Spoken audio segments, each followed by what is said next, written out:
All right, we had a story that we wanted to take a closer look at, and there's no denying who it's going to be this week, folks. If you tried to order your Starbucks yesterday morning, you know what happened.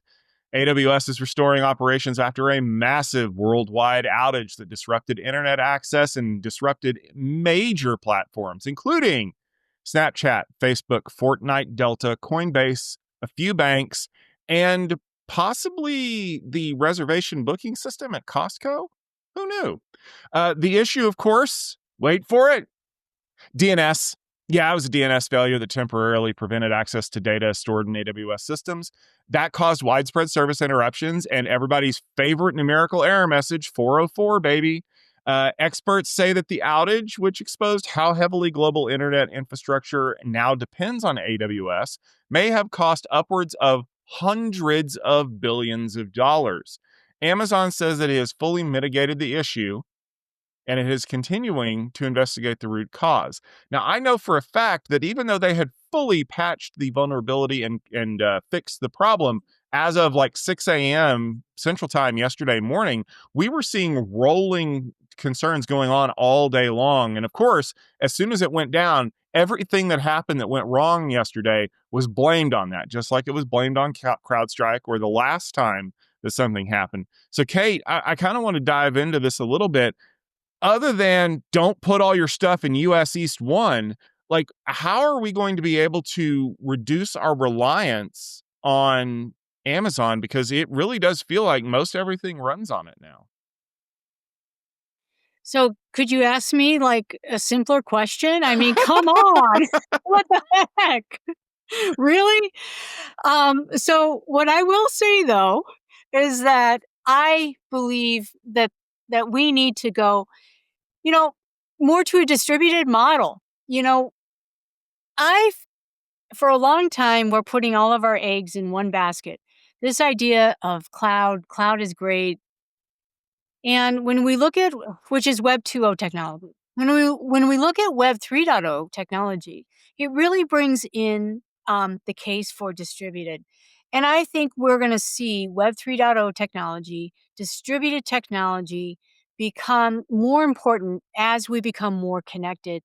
And as we see these cloud, these single system failures, we really have to think about how we're using an archaic type of system, really. When we think about cloud and communicating with the cloud, I really believe that we need to go to this Web 3.0 when we look at network. And hey, let me just go back to Thor. I mean, I do think that we're going to be able to get there to this distributed technology instead of putting all of our eggs in one big AWS basket.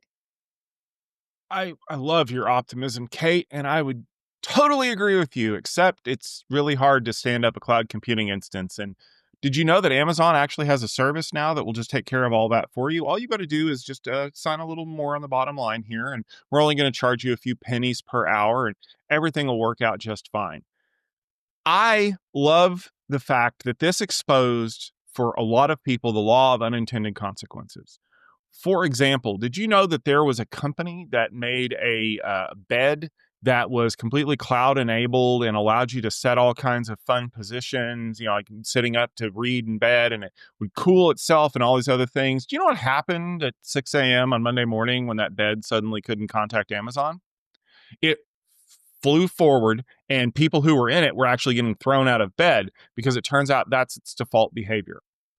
It reminds me of a few years ago, one of the last times that AWS had a huge outage when someone cratered a router in US East 1, and it went down for a couple of hours. And one of the things that had people very, very annoyed was the fact that at the time, Amazon was hosting the status page for US East 1 on US East 1, which meant that when it went out, the lights were stuck on green because nobody could get in to update them. And so everyone's like, well, the status page says that it's up. I don't understand why everything is acting so haywire.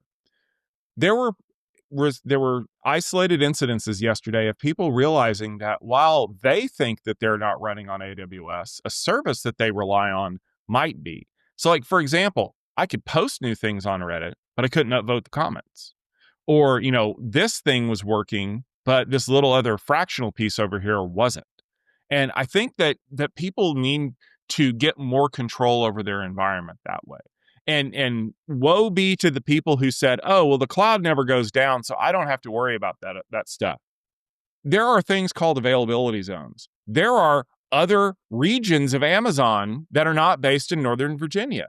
And I think people really have to understand that unless you have a very good understanding of the way that your system is supposed to work, or you're a site reliability engineer, you are effectively doing the same thing that you've always done in the past.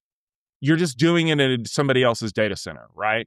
Like, we talk all the time about Netflix being an example of a very survivable system. No one outage can take them out unless it's the Tyson Paul fight where they just had too many people trying to watch it all at once. But part of the reason for that is because they were forcing themselves to build a survivable system over the years by purposefully breaking things along the way in small ways to see exactly what happened. That's why, for example, not all their infrastructure runs in one availability zone. They've spread it across the nation, across the world. And that has huge impacts for people all around the world because someone out there is saying, "Oh, well, this will just be so much easier if we migrate it to the cloud." And the other thing that I need to make sure that people understand very, very much, if your name is Microsoft, Oracle, Google, IBM, Alibaba, or any other cloud provider, you keep your mouth shut, because this could have very easily happened to you, and Amazon would be the one laughing all the way to the bank today while everybody moves all of their data off of AWS onto somebody else's cloud. Because you know what? Yeah, I just don't know that how this is. It's the same thing. No matter where you're running it, if you're running everything in one group of one server cluster and you haven't built it to be resilient, this will happen again, because we're sitting there saying this. This is not the first time that this has happened to Amazon. I actually had a mock-up of a t-shirt on Cafe Press one time, and it was one of those really simple black t-shirts with white writing that says, "Don't install on US East 1." Like that, I know it's the default. Amazon, if you're listening, Bezos doesn't pay attention to me anymore. Andy Jassy. Andy, you're a friend of mine. And I say friend of mine, meaning I'm assuming that you know that we exist on this podcast. Do me a favor. Create a round robin algorithm that forces people to pick a different region of AWS.